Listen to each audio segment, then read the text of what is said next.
ఇవన్నీ అవతల ప్రతిపక్ష పార్టీ చెప్పినప్పుడు నువ్వు రిపేర్ చేసుకోవాలి. కాబట్టి అది గవర్నమెంట్ చేయాల్సిన డ్యూటీ కాబట్టి, పని కాబట్టి. కానీ ఇక్కడ ఏం జరుగుతూ ఉంది? నేను చెప్పనివ్వను, నేను ఎవరి స్వరము విననివ్వను, నీకు 5 నిమిషాల కన్నా ఎక్కువ మైక్ ఇవ్వను అని నువ్వే డిక్టములు పాస్ చేస్తూ ఉంటే ఏ రకంగా అసెంబ్లీలో ప్రతిపక్షం అన్నది మాట్లాడగలుగుతుంది, స్వరం ఇవ్వగలుగుతుంది? ఇప్పుడు మీరే అన్నారు 1.5 2 గంటలు పట్టింది సార్ అని.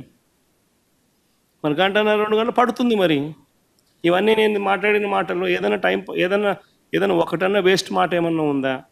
బడ్జెట్కి సంబంధించిన డాక్యుమెంట్సే చూపించినాను, బడ్జెట్కి సంబంధించిన అంశాలే ప్రస్తావించినాను. మరి టైం పడుతుంది. మరి ఇంక పట్టుకోకుండా ఎట్లుంటుంది చెప్పు? మరి వినాలా? అవతలోనికి మైక్ ఇస్తేనే కదా నువ్వు అవతలోడు చెప్పగలుగుతాడు. సార్ మీకు ప్రతిపక్ష హోదా అంశానికి సంబంధించి